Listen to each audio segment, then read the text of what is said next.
Assalamu alaikum class. BSN, are you there?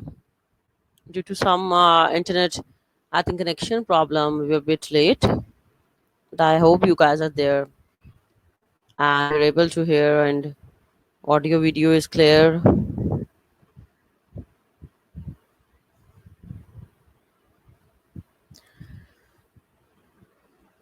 So I think most of the students are online, they're present. Please ensure if you're able to hear me, if you're able to listen me, then please let me know so that we may proceed forward. All of you are able to listen me? My voice is clear, video is clear, voice is clear. So please let me know if you are able to hear me.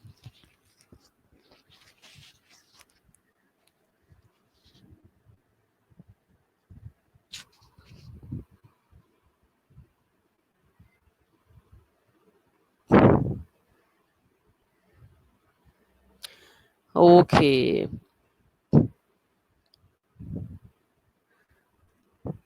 So what we are going to study today is we will continue the previous lecture enteral and parenteral nutrition. I hope you all have got the slides. I have uploaded on the group and ask you to take the printouts because it is not easy to study from the mobile version or the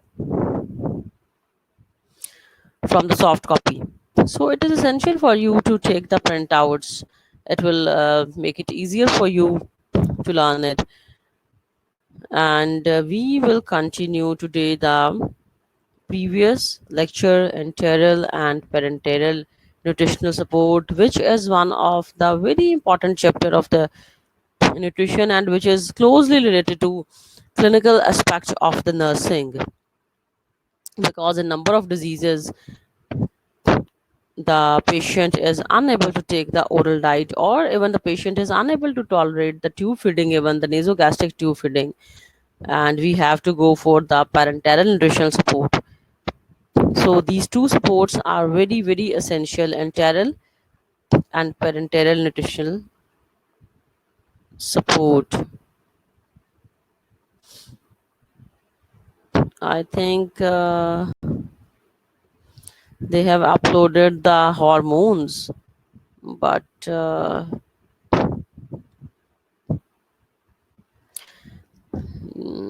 what we do, we should study hormones today, or continue the enteral support, because hormones is for, I think, for Thursday. So I asked them to, I think, okay, I think we will go for hormones today, and tomorrow we will go for the nutrition lecture, because they have uploaded hormones today. So we will, yes, this is a nutrition lecture, but the college has, I think, uploaded this file. So we are already late, so I think we will do hormones today, and the next coming day we will do the enteral and parenteral nutritional support.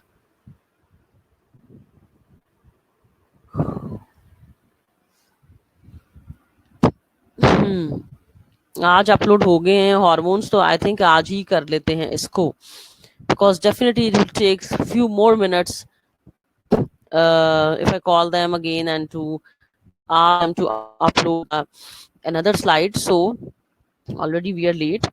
So I think we will study, because दोनों में से कुछ ना कुछ तो पढ़ना ही है, एक वेडनेसडे को एक थर्सडे को, तो why not we study hormones today? It doesn't make any difference, I think. So we have finished the anterior pituitary gland hormones.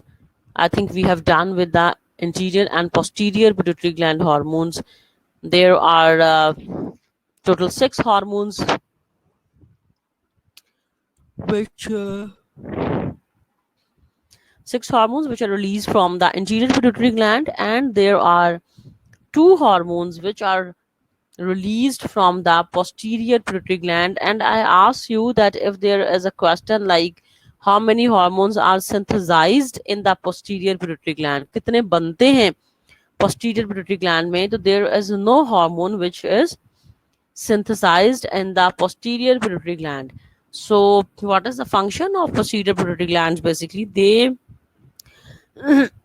are synthesized in hypothalamus, and they are then brought down to the posterior pituitary lobe by the help of the axons, where they are stored, and whenever they are needed they are released. कोई hormone भी posterior pituitary gland में बनता नहीं है, बनता hypothalamus में है और फिर पोस्टीरियर में स्टोर होते हैं, ठीक है.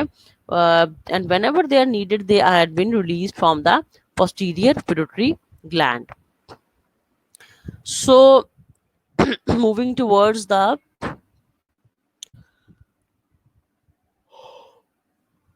next gland, which is the thyroid gland. So thyroid gland is located in the neck, we all know, and it produces three hormones. Thyroid gland produces three hormones: T3, T4, and calcitonin. So these are the three hormones which have been synthesized and secreted from the thyroid gland. And this is, I must say, this is one of the important gland of our body, thyroid gland, and its functions are really vast. So we will look towards its functions. And another important thing is कि ये जो hormones thyroid gland के हैं ये iodine से मिलके बनते हैं, ठीक है. आयोडीन से मिलके बनते हैं और प्लस अमाइन हार्मोन्स हैं, तो ये अमाइनो एसिड से भी मिलके बनते हैं. जो हमने पढ़े थे पिट्यूटरी ग्लैंड के हार्मोन्स, तो वो सारे हार्मोन्स तकरीबन जो थे वो उनकी नेचर क्या थी? प्रोटीन.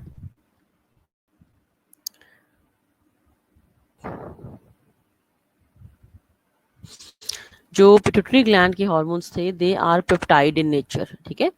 जो पिट्यूटरी ग्लैंड के हार्मोन्स थे उनकी नेचर थी पेप्टाइड. कोई 100 अमाइनो एसिड से मिलके बना है, कोई 200 अमाइनो एसिड से मिलके बना है, ठीक है. अब जो ये थायराइड ग्लैंड के हार्मोन्स है ना, इनकी नेचर है they are amine hormones, they are made up of the amino acid tyrosine. Tyrosine amino acid जो है वो थायरोक्सिन की सिंथेसिस करवाता है, ठीक है. और साथ में जो थायराइड ग्लैंड के सेल्स हैं वो आयोडीन की अपटेक करते हैं, ठीक है. इसलिए तो कहते हैं आयोडीन बड़ा जरूरी है जी, डाइट में आयोडीन की कमी है, बच्चे बड़े कमजोर हैं. तो बेसिकली आयोडीन का जो लिंक है that is related with the proper functioning of the hormones of the thyroid gland. अब इसमें तीन हार्मोन्स मैंने बताया है, ठीक है. T3 है, T4 है और कैल्सीटोनिन है. अच्छा, T3 और T4 जो है ना, दोनों का फंक्शन सेम है. The function of T3 and T4 is 100% same, and the difference between the two hormone is, जो T3 है ना उसका नाम है ट्राई आयोडोथायरोनिन, ठीक है. और जो T4 है ना उसका नाम है टेट्रा आयोडोथायरोनिन. यानी कि T3 में आयोडीन के 3 मॉलिक्यूल्स हैं और T4 में आयोडीन के 4 मॉलिक्यूल्स हैं, ठीक है. तो T3 और जो T4 है,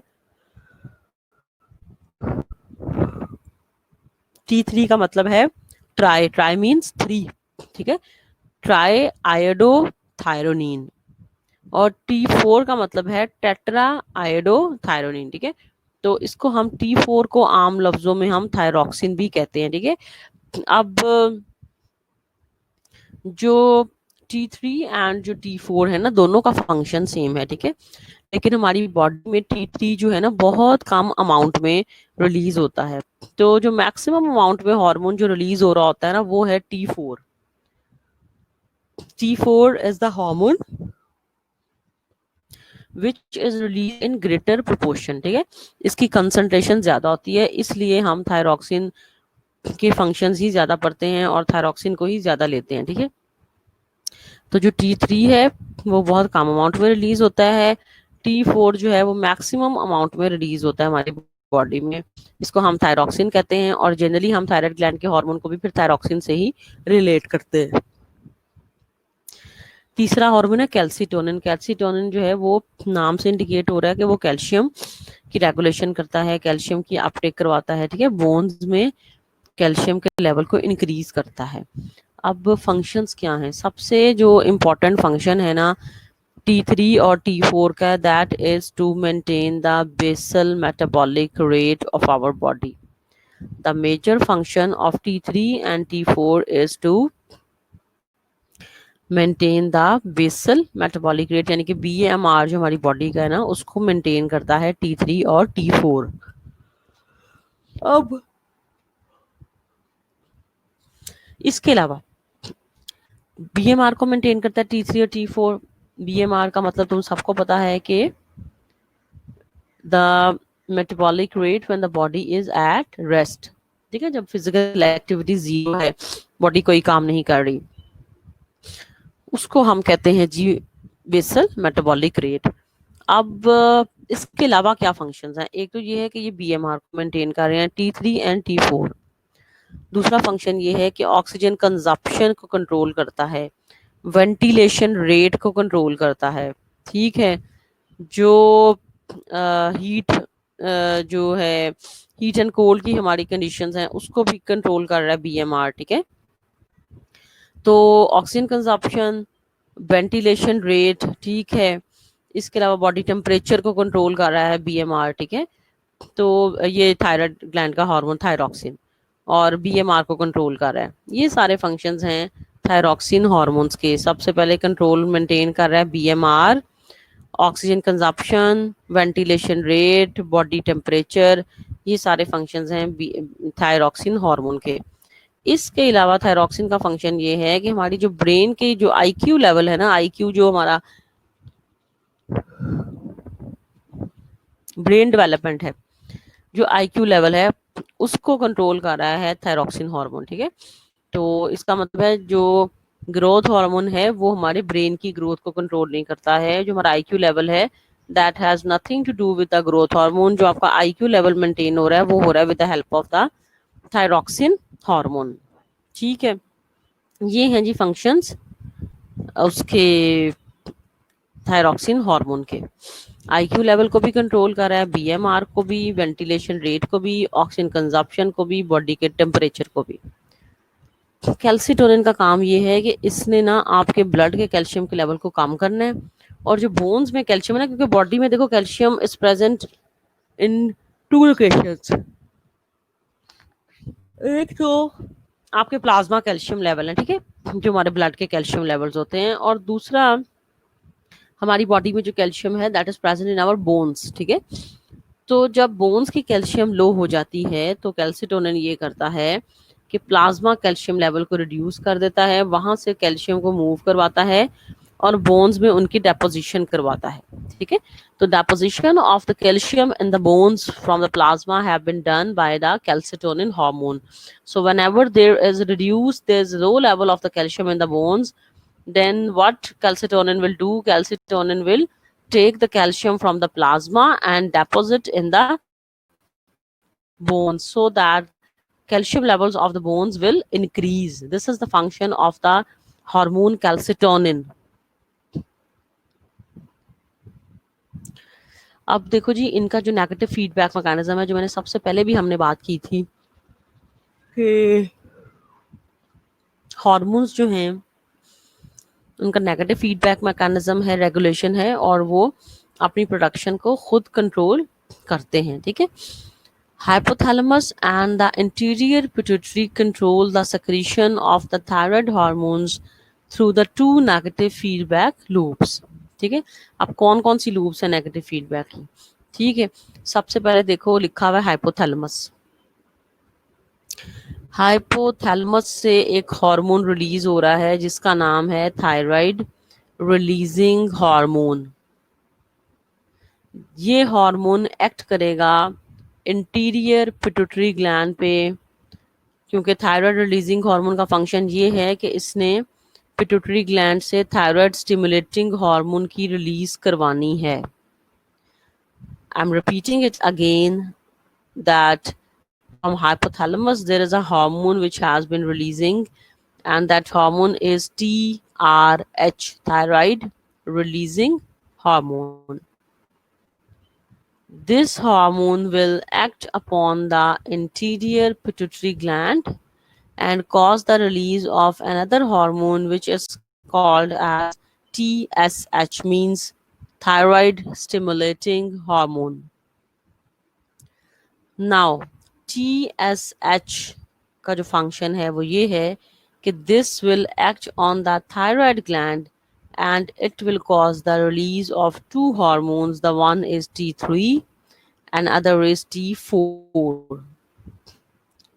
ठीक है, ये आपको जो इनका फ्लो चार्ट है, यानी कि हाइपोथैलेमस से टीआरएच रिलीज हुआ, टीआरएच इंटीरियर पिट्यूटरी पे एक्ट करेगा, वहां से टीएसएच की रिलीज करवाएगा, टीएसएच थायराइड ग्लैंड पे एक्ट करेगा, वहां से दो हार्मोन्स की रिलीज करवाएगा, एक T3 और एक T4। अब क्या होगा, क्या अब जब T3 और T4 का लेवल, T3 और T4 का लेवल हमारी बॉडी में अबंडेंट हो जाएगा, T3 एंड T4 वो लेवल अचीव कर लेंगी which has been required by the body. जितना T3 और T4 बॉडी को चाहिए था, जब उतना बन जाएगा तो automatically T3 and T4 will shut down its production. T3 and T4 खुद ही अपनी प्रोडक्शन को शट डाउन कर देंगे, बंद कर देंगे। कैसे? By inhibiting the interior pituitary gland. देखो माइनस का साइन जो है रेड, अगर तुम लोग को नजर आ रहा है इस टाइम, तो जो माइनस का साइन है ये इंटीरियर पिट्यूटरी पे रेड एरो लगा हुआ है, ठीक है, तो इंटीरियर पिट्यूटरी को इनहिबिट कर देगा, ठीक है। जब इंटीरियर पिट्यूटरी से टीएसएच की सिक्रीशन इनहिबिट हो जाएगी तो जाहिर है T3 और T4 खुद ही नहीं बनेंगे।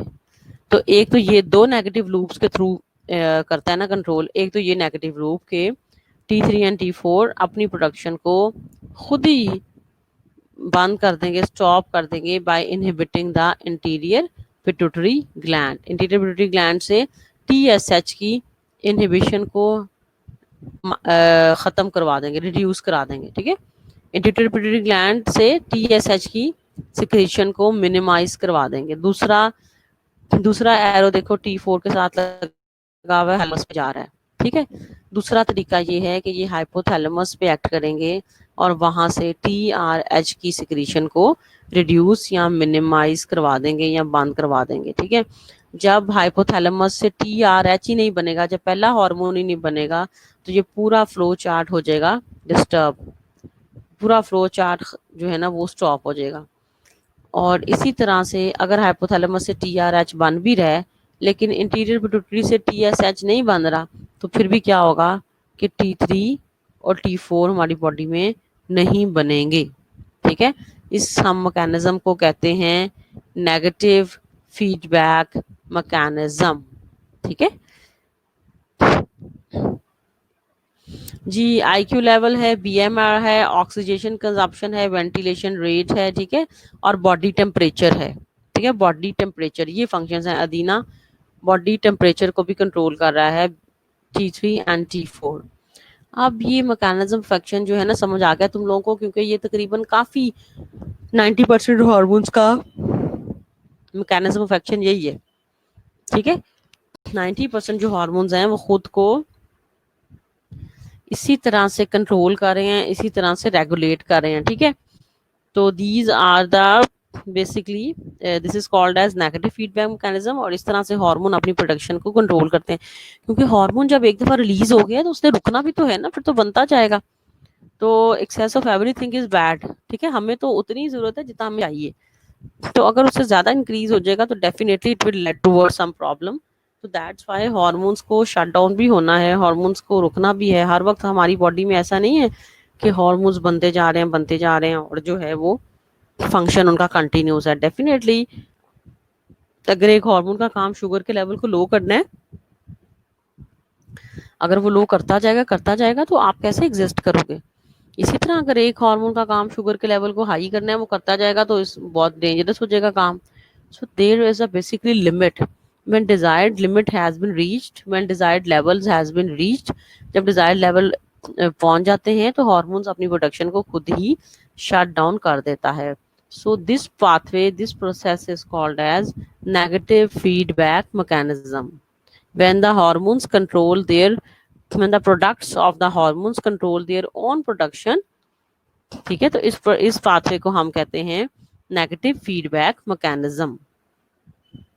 अच्छा जी, कैल्सीटोनिन के किसी ने फंक्शन पूछा है, तो सुन लो कि कैल्सीटोनिन का काम ये है कि कैल्शियम के लेवल्स जो है ना, प्लाज्मा के कैल्शियम लेवल को कम करता है कैल्सीटोनिन, और बोन्स के कैल्शियम लेवल को ज्यादा करता है कैल्सीटोनिन। ठीक है, it reduces the plasma calcium level and it increases the bone calcium level. ठीक है, तो कैल्सीटोनिन का काम ये है कि इसने प्लाज्मा के कैल्शियम लेवल्स को रिड्यूस करना है और बोन्स का जो कैल्शियम लेवल है ना उसको इंक्रीज करना है।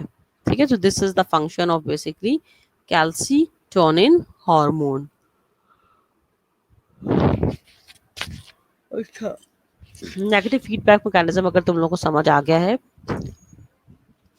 क्योंकि ये काफी हॉर्मोन्स का जो है ना वो यही पाथवे है उनकी सिक्रीशन कंट्रोल करने का। ठीक है, अयान ये टेबल साइड पे करके दरवाजा बंद कर दो।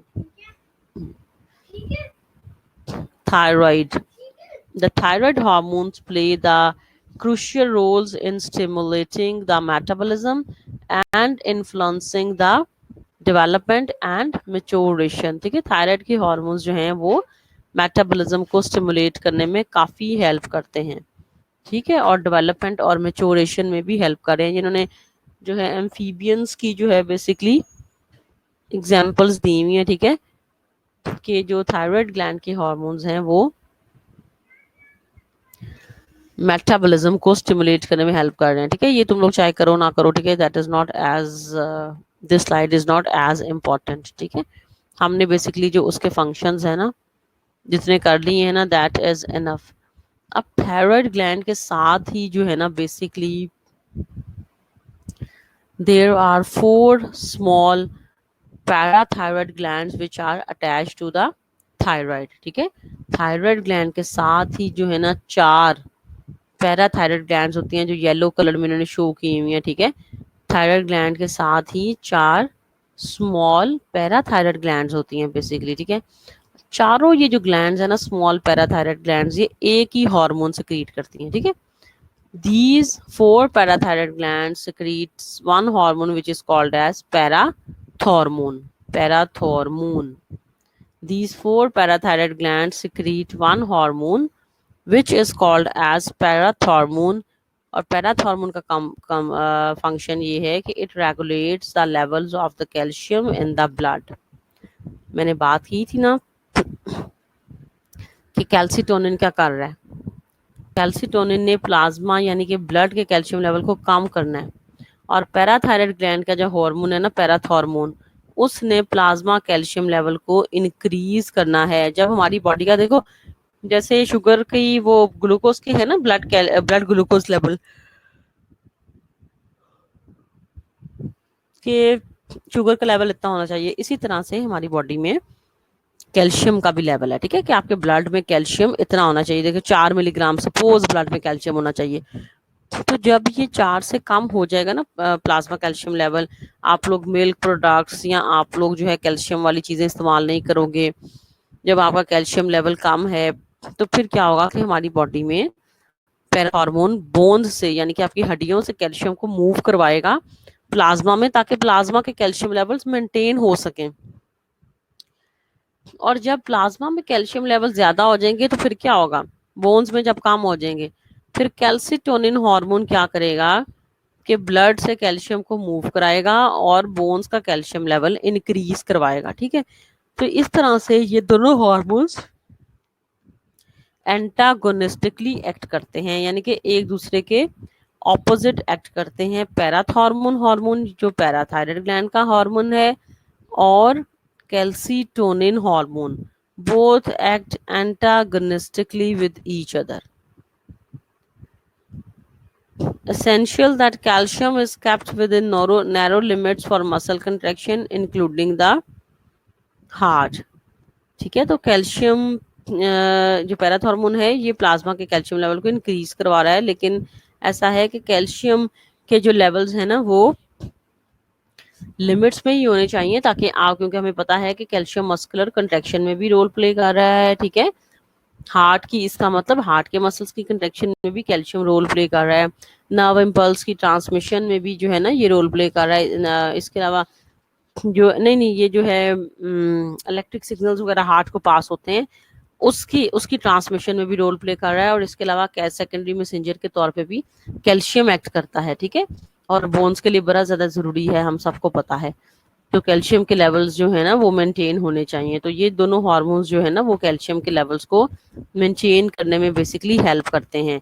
पैराथॉर्मोन जो हार्मोन है पैराथायराइड ग्लैंड से निकल रहा है।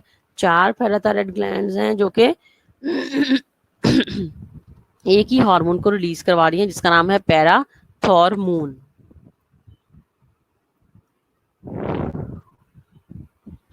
अच्छा, तुम लोगों ने मैंने कहा था कि अपनी फिजियोलॉजी की बुक में देखो हार्मोन्स वगैरह देखे थे तुम लोगों ने, कि फिजियोलॉजी की किताब में हार्मोन्स का चैप्टर दिया हुआ है। मैंने कहा था चाहे तुम लोग वहां से भी कर सकते हो, it doesn't make any difference.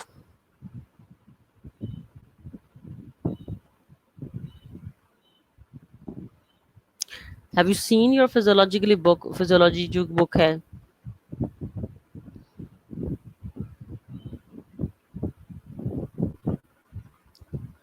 अच्छा जी, अब ये है कैल्शियम की होम्योस्टेटिस के, कैल्शियम के लेवल्स, कैल्शियम की रेगुलेशन कैसे हो रही है हमारी बॉडी में ना।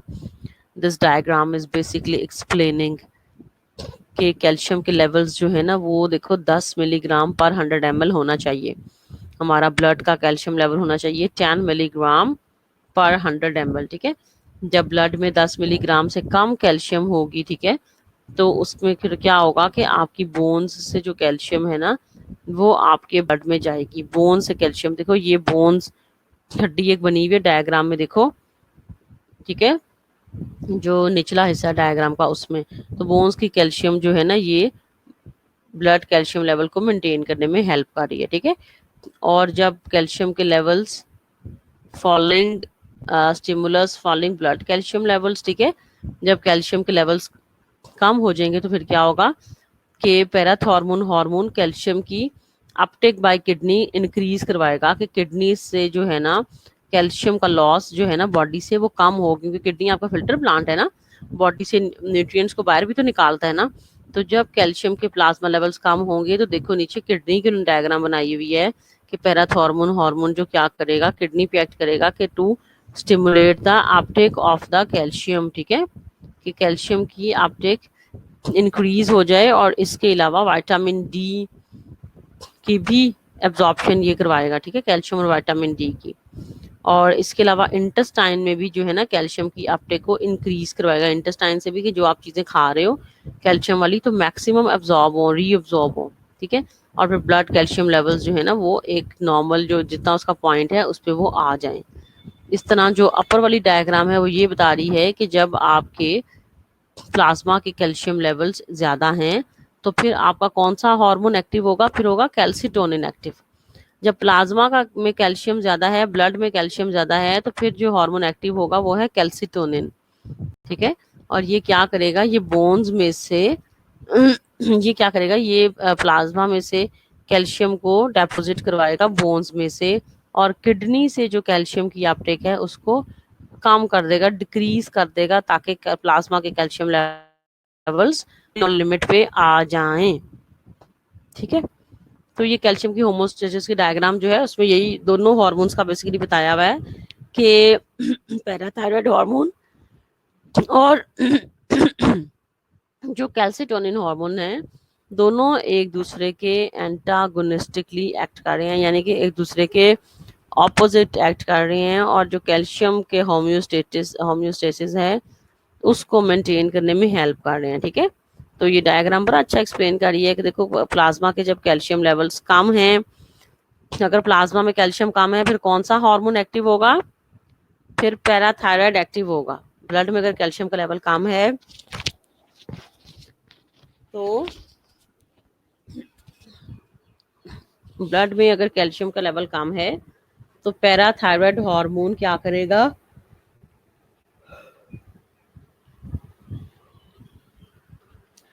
प्लाज्मा में कैल्शियम का लेवल कम है तो पैराथायराइड हार्मोन बोन्स में से कैल्शियम को मूव करवाएगा प्लाज्मा में, ताकि ब्लड के कैल्शियम लेवल इंक्रीज हो जाएं।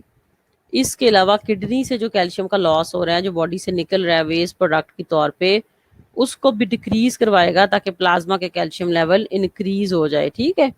और इंटेस्टाइन में भी कैल्शियम की जो एब्जॉर्प्शन है उसको इंक्रीज करवाएगा ताकि कैल्शियम प्लाज्मा के कैल्शियम लेवल इंक्रीज हो जाए। और जब हमारी बोन्स में कैल्शियम का लेवल कम होगा या जब हमारे प्लाज्मा में कैल्शियम का लेवल ज़्यादा हो जाएगा, प्लाज्मा में 10 मिलीग्राम की बजाय 15 होगी ये कैल्शियम, फिर कौन सा हार्मोन एक्टिव होगा? फिर होगा कैल्सीटोनिन। ये प्लाज्मा में जो 15 मिलीग्राम कैल्शियम हो गई है उसको मूव करवाएगा बोन्स में ताकि आपकी हड्डियों में कैल्शियम की डेपोजिशन हो, ठीक है। और आपके जो है ना प्लाज्मा कैल्शियम लेवल्स वो मेंटेन भी रह सकें, ठीक है। तो हमने कैल्शियम लेवल्स को मेंटेन करना है। जो देखो ना अप टू 10 मिलीग्राम है तो 10 मिलीग्राम तक ही रहें। अगर इससे ज़्यादा हो जाएंगे तो कैल्सीटोनिन जो है वो एक्टिवेट करेगा। अगर ये कैल्शियम लेवल्स कम हो जाएंगे तो पैराथायराइड ग्लैंड का हार्मोन एक्टिवेट हो जाएगा हमारी बॉडी में, ठीक है। तो देखो हमारी बॉडी में हार्मोन्स हर वक्त एक्टिव नहीं रहते, इन्होंने तभी एक्टिव होना है जब इनकी ज़रूरत है। तो when there is need of high calcium plasma high calcium levels, तो फिर हमारा पैराथायराइड एक्टिवेट हो जाएगा। और जब बोन्स में हमारे बॉडी का प्लाज्मा का कैल्शियम जब ज्यादा है तो फिर कैल्सीटोनिन एक्टिवेट हो जाएगा, ठीक है जी।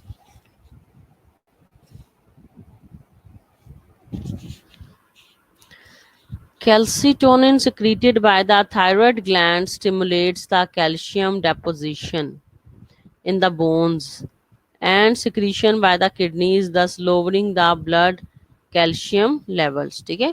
कैल्सिटोनिन का क्या काम है? इसने ये करना है कि कैल्शियम की डेपोजिशन जो है वो बोन्स में इंक्रीज करानी है, ठीक है।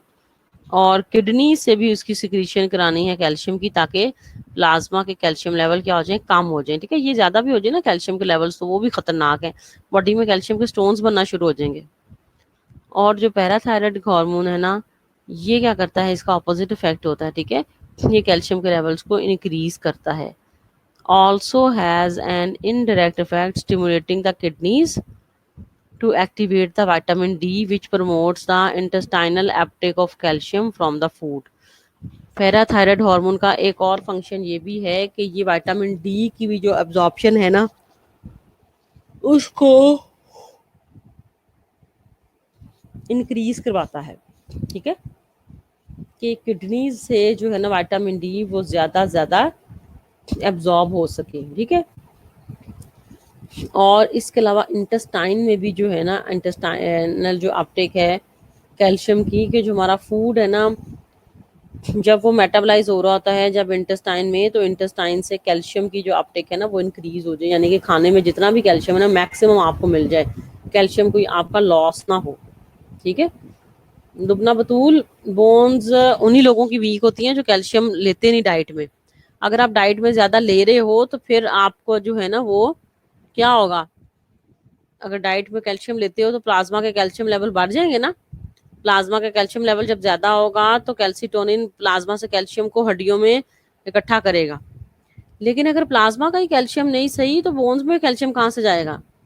कुछ डाइट लोगे तो प्लाज्मा में जब खाना खाओगे कैल्शियम वाली चीजें, दूध 2-3 ग्लास पियोगे डेली, चीज खाओगे, ठीक है, योगर्ट खाओगे, कैल्शियम वाली चीजें जब खाओगे तो फिर ही होगा ना कि आपका कैल्शियम ज्यादा होगा। प्लाज्मा का कैल्शियम जब ज्यादा होगा तो फिर हार्मोन उसे बोन्स में डेपोजिट करवाएगा। अगर हम अपनी डाइट में ही कैल्शियम इतना कम ले रहे हैं तो हार्मोन बेचारा क्या करेगा? हार्मोन उसे कैसे बोन्स में डेपोजिट करवाएगा? Plasma calcium level is low तो वो कैसे उसकी डेपोजिशन हो सकती है, ठीक है, बोन्स में? फिर उसकी बोन्स में डेपोजिशन नहीं होगी।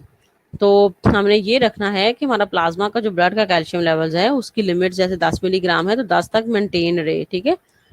तो हमें अपनी डाइट में कैल्शियम जो है वो ज्यादा लेना है।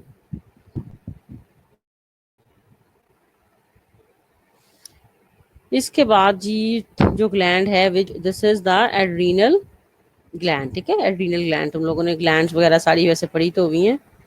Mammals have adrenal gland above each kidney. Her kidney के ऊपर देखो, किडनी के ऊपर जो है ना एड्रीनल ग्लैंड है, उन्होंने येलो कलर में शो की हुई है, राइट किडनी के ऊपर, लेफ्ट किडनी के ऊपर, ठीक है। राइट किडनी के ऊपर एड्रीनल कॉर्टेक्स है, लेफ्ट किडनी के ऊपर एड्रीनल मेड्यूला है। Adrenal medulla is the inner core which produces the adrenaline, epinephrine and nor epinephrine, ठीक है। एड्रीनल मेड्यूला जो है वो एड्रीनल ग्लैंड में इनर इनर साइड पे प्रेजेंट है। कॉर्टेक्स आउटर कवरिंग है एड्रीनल ग्लैंड की, ठीक है। देखो देयर आर टू किडनीज ना, तो हर किडनी के ऊपर एड्रीनल ग्लैंड है। अब एड्रीनल ग्लैंड के दो पार्ट्स हैं, हमने पढ़ा हुआ है, एक एड्रीनल कॉर्टेक्स है और एक एड्रीनल मेड्यूला है। There are two parts of the adrenal gland. जो आउटर पार्ट है ना, this is called as cortex, और जो इनर पार्ट है ना, this is called as medulla, ठीक है। एड्रीनल मेड्यूला दो हार्मोन्स बनाती है, एक एपिनेफ्रीन और एक नॉर एपिनेफ्रीन। एड्रीनल कॉर्टेक्स जो है ये भी दो हार्मोन सेक्रीट कर रही है, कॉर्टिसोल और एल्डोस्टेरोन, ठीक है। तो जी एड्रीनल ग्लैंड के जो हार्मोन्स हैं वो कौन कौन से हैं? कॉर्टिसोल, एल्डोस्टेरोन, एपिनेफ्रीन और nor epinephrine.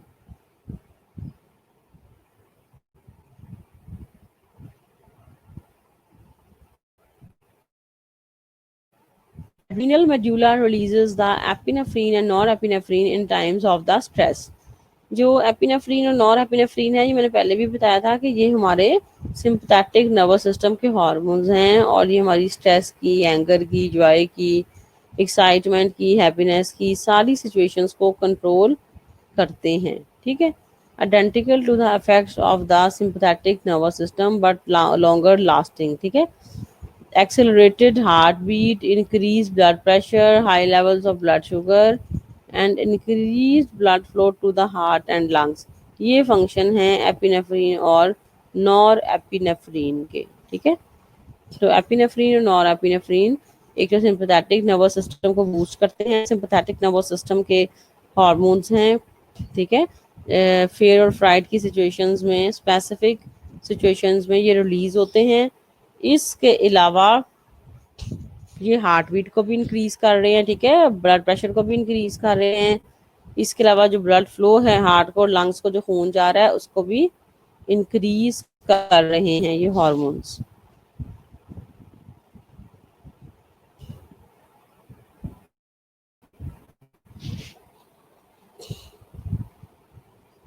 Adrenal cortex produces the steroid hormone cortisol, ठीक है। कॉर्टिसोल का काम ये है, वैसे तो कॉर्टिसोल जो है कार्बोहाइड्रेट्स, प्रोटीन्स और फैट्स तीनों के मेटाबॉलिज्म में, लिख लो, कॉर्टिसोल तीनों के मेटाबॉलिज्म में रोल प्ले कर रहा है, कार्बोहाइड्रेट्स, प्रोटीन्स और फैट्स। इसके अलावा ये इन्फ्लामेशन वगैरह को रिड्यूस करता है, ठीक है। तो कार्बोहाइड्रेट के मेटाबॉलिज्म को स्टिमुलेट कर रहा है, इन्फ्लामेशन को रिड्यूस कर रहा है। Synthetic derivative such as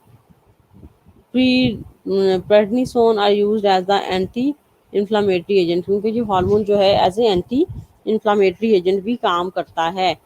cortisol, cortisol वैसे तीनों के मेटाबॉलिज्म में हेल्प कर रहा है, it helps in the carbohydrate, protein and fat metabolism, ठीक है। और ये इन्फ्लामेटरी भी इसका रोल है कि इन्फ्लामेशन से हमें बचाता है, ठीक है। Improvement start from the inflammation. अब ऐसा है कि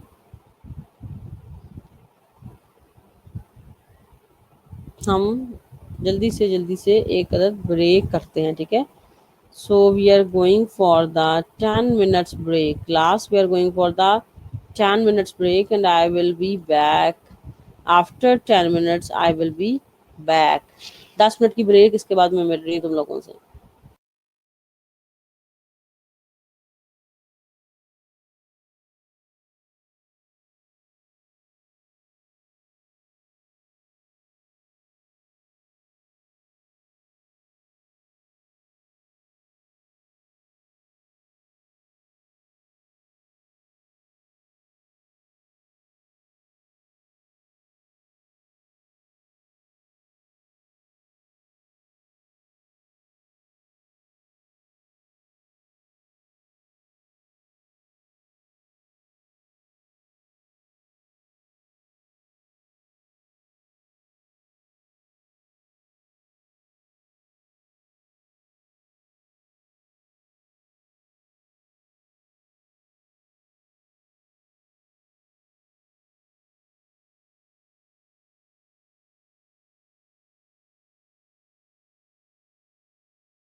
So welcome back, class. We're back.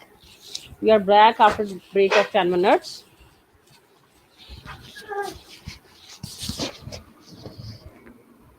Hello, class. We are back after the break of 10 minutes. So you are here.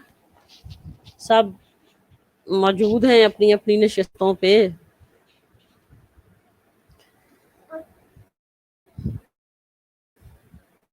We were doing the functions of the adrenal cortex. कि ये carbohydrates के metabolism में भी help कर रहा है, proteins के metabolism में भी हेल्प कर रहा है, और ये जो है इन्फ्लामेटरी रिएक्शंस को कम करने में भी हेल्प कर रहा है कोर्टिसोल. ठीक है. और इसकी नेचर क्या है? अब जो एड्रीनल कॉर्टेक्स के हार्मोन्स है ना, कॉर्टिसोल और जो एल्डोस्टेरॉन है, इनकी नेचर है ये हैं स्टेरॉइड हार्मोन्स. ठीक है. They are made up of the cholesterol and these hormones are steroid hormones. ठीक है. ये स्टेरॉइड हार्मोन्स हैं, एल्डोस्टेरॉन और कोर्टिसोल दोनों. और जो है एपिनेफ्रीन और नॉर एपिनेफ्रीन, ये दोनों जो हैं वो अमाइनो एसिड से मिले हैं. ये हैं अमाइन हार्मोन्स. ठीक है. These hormones are hormones, epinephrine और नॉर एपिनेफ्रीन. और जो कॉर्टिसोल और जो एल्डोस्टेरॉन है, they are basically steroid hormones.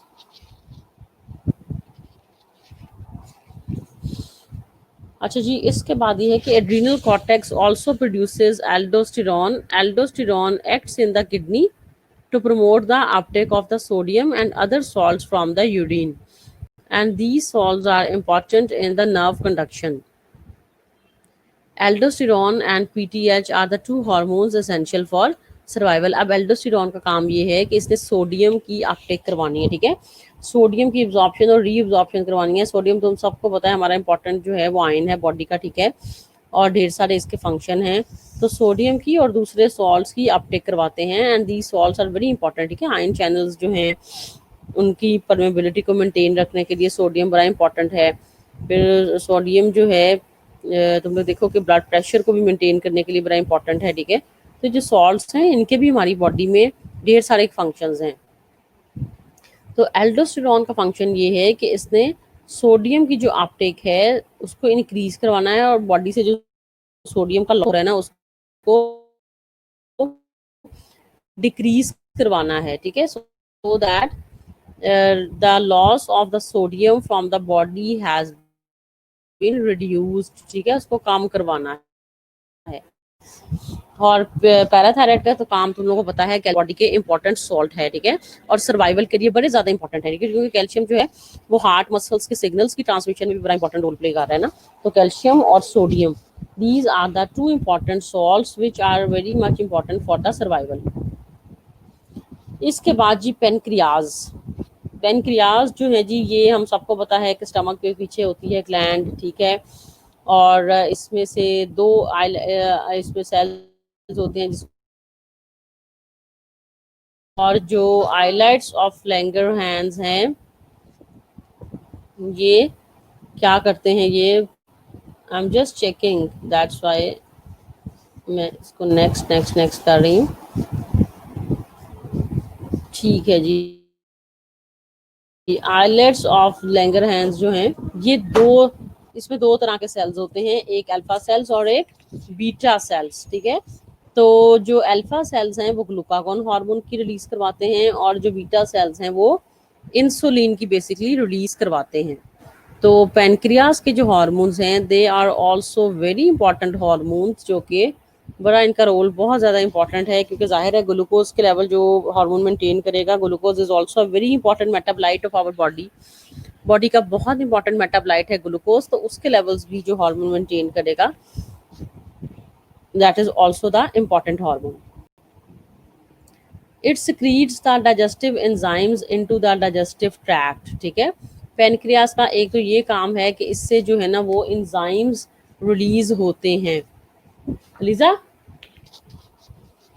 लेके जाओ मैं. ठीक है. और जो इसका एक्सोक्राइन फंक्शन है. ठीक है. एक्सोक्राइन का मतलब ये है कि ये जाहिर है सेल से बाहर जो है सिक्रीशन अपनी जो भी कर रहे हैं और एंडोक्राइन फंक्शन ये है कि इंसुलिन और ग्लूकागॉन की सिक्रीशन करवा रहा है, ठीक है, इनटू द ग्लैंड्स, ठीक है। जो ग्लैंड से बाहर की सिक्रीशन है वो है एक्सोक्राइन, और जो हमारी जो है ग्लैंड्स के अंदर की सिक्रीशन यानी एंडोक्राइन फंक्शन जो है वो ये है कि इंसुलिन और ग्लूकागॉन दोनों की सिक्रीशन करवा रहा है, ठीक है। तो पेनक्रियाज जो है that is another important gland है, ठीक है। पेनक्रियाज एक ग्लैंड है जो कि स्टमक के पीछे प्रेजेंट होती है। आप दोनों पेनक्रियाज का स्ट्रक्चर भी दिखाया हुआ है कि इसमें सेल्स होते हैं आइलेट्स और फ्लैंगरहैंस, और उसमें फिर दो तरह के सेल्स होते हैं, एक अल्फा सेल्स और एक बीटा सेल्स। अल्फा सेल से जो हार्मोन रिलीज हो रहा है वो है ग्लूकागॉन, बीटा सेल से जो हार्मोन रिलीज हो रहा है वो है इंसुलिन। अब इन दोनों का काम क्या है, ठीक है, ग्लूकोज की होम्योस्टेसिस को मेंटेन करना है। कैसे करेगा ग्लूकोज की होम्योस्टेसिस को मेंटेन? ग्लूकोज की होम्योस्टेसिस को मेंटेन करना काम है पेनक्रियास के दो हार्मोन्स का, ठीक है। अच्छा, इनकी नेचर अब क्या है? इनकी भी नेचर जो है ना, they are protein in nature. जो इंसुलिन और ग्लूकागॉन है ना, इनकी नेचर ये है कि they are peptide hormones, they are protein in nature. जो हमारे पास एड्रिनल ग्लैंड के हार्मोन्स थे ना वो स्टेरॉइड थे, पिट्यूटरी ग्लैंड के हार्मोन्स पेप्टाइड थे, ठीक है, और थायराइड ग्लैंड के हार्मोन्स T3 T4 अमाइन थे।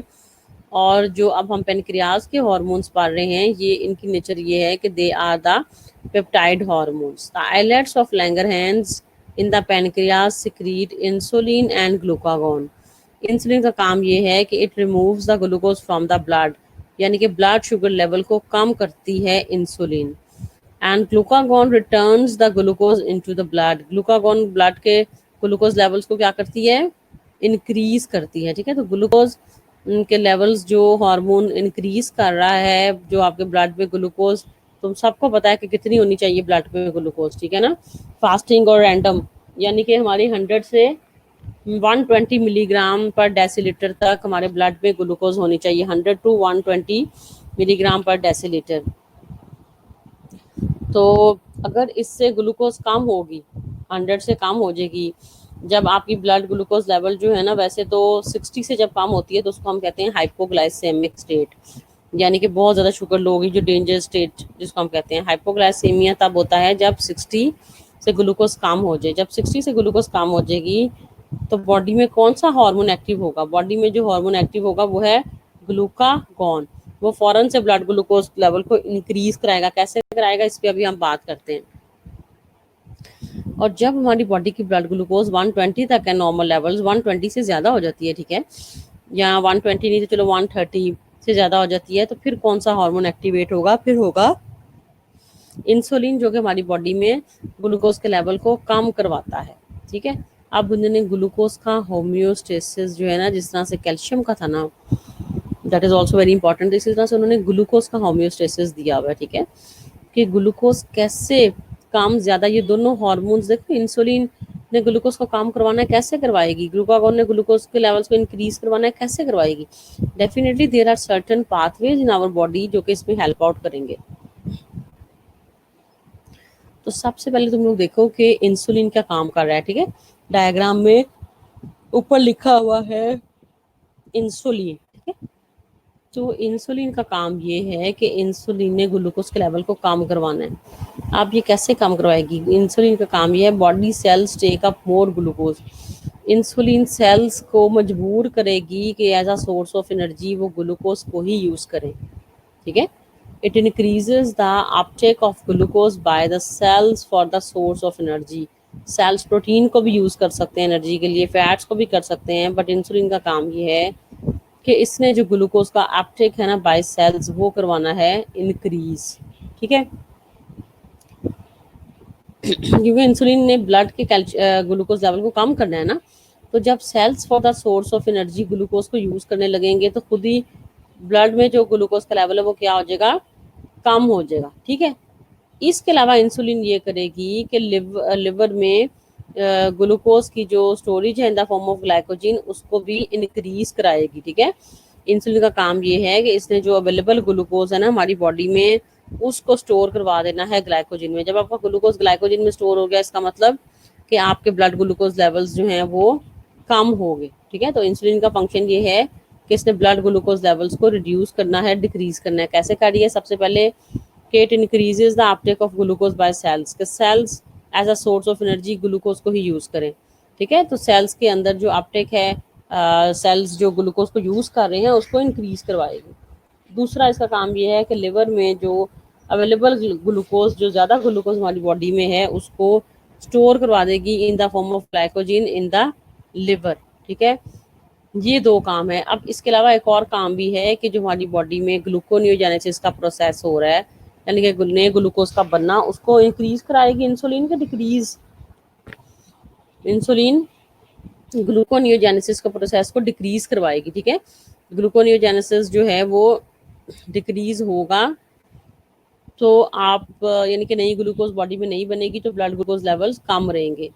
इसके अलावा जो ग्लाइकोजिनोलाइसिस का प्रोसेस है, यानी कि ग्लाइकोजिन की ब्रेकडाउन का प्रोसेस, उसको भी इंसुलिन डिक्रीज कर देगा। ग्लाइकोजिनोलाइसिस, ग्लाइकोजिनोलाइसिस मतलब लाइसिस ऑफ ग्लाइकोजिन। देखो, जब ग्लाइकोजिन की ब्रेकडाउन होगी तो बॉडी में क्या बनेगा? बॉडी में ग्लूकोज बनेगा ना, तो ग्लूकोज बनेगा तो ग्लूकोज के लेवल्स तो हाई हो जाएंगे। अब इंसुलिन का काम ये है कि उसने ग्लूकोज के लेवल्स को कम करवाना है, रिड्यूस करवाना है। तो कैसे रिड्यूस करवाएगी? ग्लूकोनियोजेनेसिस यानी कि जो ग्लूकोज का नया बनना, उसको डिक्रीज करवा रही है। इसके अलावा ग्लाइकोजेनेसिस यानी कि ग्लूकोज से जो ग्लाइकोजिन का बनना, ग्लाइकोजेनेसिस, उसको क्या करवाएगी?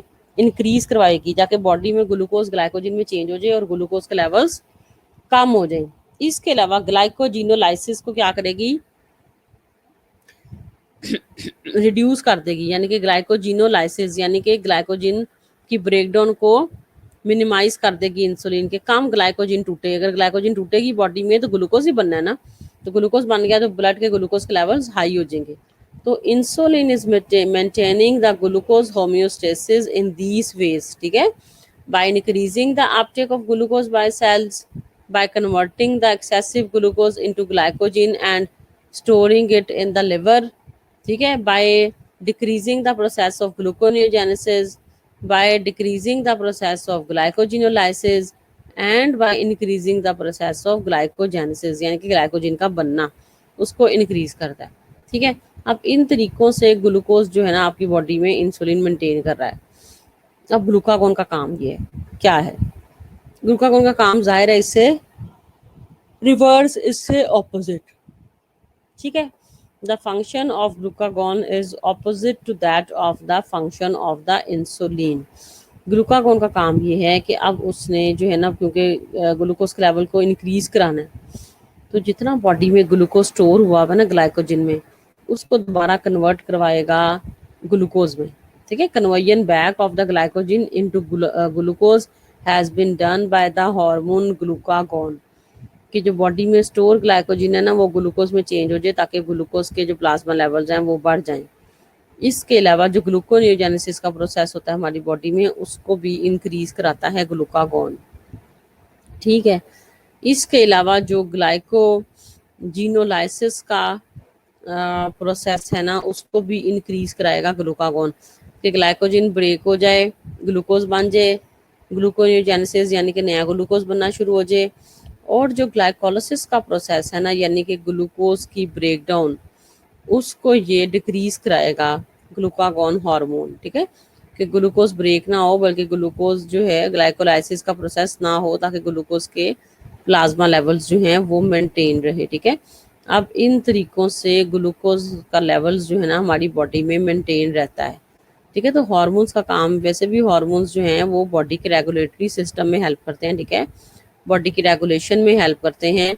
तो इंसुलिन और ग्लूकागोन बेसिकली जिस मेटाबोलाइट की रेगुलेशन में हेल्प कर रहे हैं उसका नाम है ग्लूकोज। ठीक है, यानी कि ग्लूकोज के लेवल्स को मेंटेन कर रहे हैं। और दोनों जो हार्मोन्स है ना वो है पेप्टाइड हार्मोन्स। ठीक है, both hormones are peptide in nature, insulin and glucagon.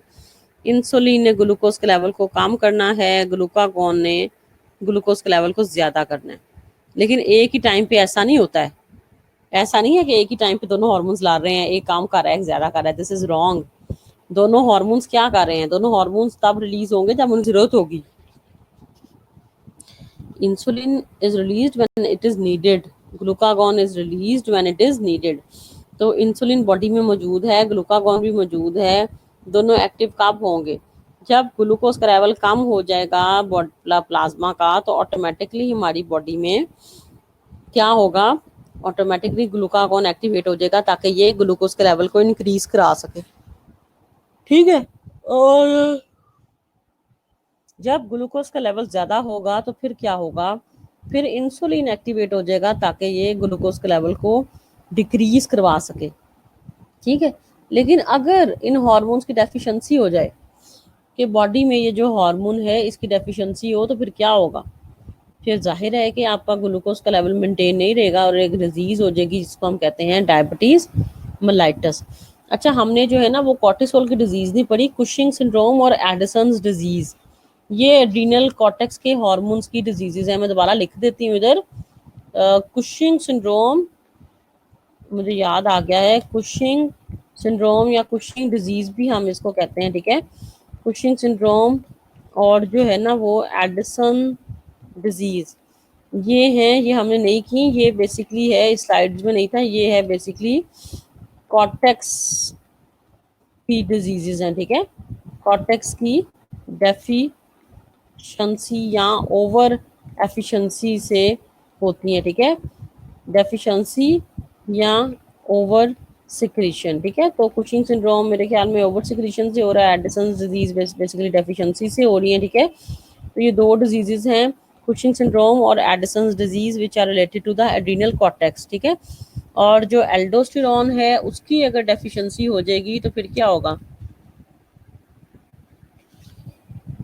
Aldosterone से भी ऐसा तो कुछ नहीं है, ज़्यादा वो सोडियम के लेवल्स को बस मेंटेन कर रहा है। तो कॉर्टेक्स की जो डिजीजेज है ना वो कुशिंग सिंड्रोम और एडिसन डिजीज। ठीक है, ये बेसिकली रीनल कॉर्टेक्स की डेफिशिएंसी से एक हो रही है और एक ओवर सिक्रीशन से हो रही है, तुम लोग चेक कर लेना। ठीक है, कुशिंग सिंड्रोम और Addison's disease, they are related with the adrenal cortex. अच्छा जी, और अब देखते हैं जी कि डायबिटीज मेलाइटस, मैंने तुम लोग को बताया है कि इसकी डेफिशिएंसी से हो रहा है डायबिटीज मेलाइटस। डायबिटीज तुम सबको पता है, पहले भी मैं जिक्र बहुत दफ़ा कर चुकी हूँ कि that is a disorder which is caused by the deficiency of insulin और a decrease response to insulin in target tissues marked by the elevated blood glucose level. अब मतलब इसका क्या है, मतलब ये है कि जब आपकी बॉडी में इंसुलिन की डेफिशिएंसी हो जाती है, यानी कि इंसुलिन ने आपका ब्लड ग्लूकोज लेवल जो है ना वो मेंटेन करना है, वो कम करवाना है। कम, देखो तुम लोग जो भी कार्बोहाइड्रेट खाते हो उसका एंड प्रोडक्ट है ग्लूकोज, लेकिन अगर ग्लूकोज हमारी बॉडी में यूटिलाइज ही नहीं होगी, इंसुलिन का काम ये है कि it increases the uptake of the glucose by cells, इसने सेल्स में ग्लूकोज की अपटेक को इंक्रीज कराना है। ठीक है ना, कि सेल्स जो हैं for the source of energy glucose को यूज करें।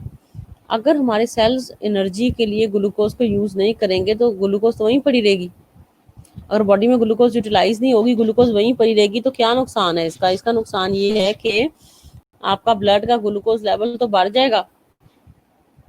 ब्लड का ग्लूकोज लेवल जब बढ़ जाएगा तो जाहिर है हाइपरग्लाइसीमिया हो जाएगा, ग्लूकोज इतनी ज्यादा हो जाएगी कि आप किडनीज भी उसे फिल्टर नहीं कर सकेंगी और ग्लूकोज यूरिन में भी अपेयर होना शुरू हो जाएगी। ब्लड का भी ग्लूकोज बढ़ गया, ग्लूकोज को किडनी फिल्टर भी नहीं कर रही और ग्लूकोज जो है वो यूरिन में भी आने लग गई है, तो इसका मतलब है कि पेशेंट को डायबिटीज मेलाइटस कंफर्म हो गई है। या दूसरी वजह ये है कि ये तो थी इंसुलिन की डेफिशिएंसी के बाय बर्थ जेनेटिकली इंसुलिन की डेफिशिएंसी है, या बाद में हो गई है इंसुलिन की डेफिशिएंसी। दूसरी चीज ये है कि इंसुलिन तो है लेकिन इसके रिसेप्टर्स प्रेजेंट नहीं है। जब तक टारगेट टिश्यू जिस पे इंसुलिन ने एक्ट करना है, देखो glucose is the only metabolite जो कि हर सेल पे जिसके रिसेप्टर्स प्रेजेंट हैं। ठीक है, हर सेल पे इसके रिसेप्टर्स प्रेजेंट हैं, लेकिन अगर जो है इंसुलिन के रिसेप्टर्स जो है सेल्स पे प्रेजेंट नहीं है, तो फिर इंसुलिन सेल्स को कैसे कहेगी कि ग्लूकोज को यूज करो, वो नहीं कह सकेगी जब उसके रिसेप्टर्स ही नहीं प्रेजेंट। तो एक तो ये है कि डेफिशिएंसी इंसुलिन की नहीं है बट इसके रिसेप्टर्स नहीं है। ठीक है, और दूसरी चीज ये है कि इंसुलिन की डेफिशिएंसी है। दोनों सूरतों में जो है ना क्या होगा कि ब्लड ग्लूकोज लेवल जो है ना वो मेंटेन नहीं रहेंगे। ठीक है, कि ब्लड का ग्लूकोज लेवल हाई हो जाएगा। जब ब्लड का ग्लूकोज लेवल हाई हो जाएगा तो फिर क्या होगा, फिर जाहिर है कि हम सबको पता है कि अगर ब्लड के ग्लूकोज लेवल हाई हो जाएंगे तो किडनीज पे भी एक्ट कर सकते हैं, लिवर पे भी एक्ट कर सकते हैं, आईज पे एक्ट कर सकते हैं, ठीक है। तो इट इज़ वेरी डेंजरस। तो डायबिटीज मेलाइटस की दो टाइप्स हैं, पहले भी शायद हमने की हैं, टाइप 1 डायबिटीज और टाइप 2 डायबिटीज।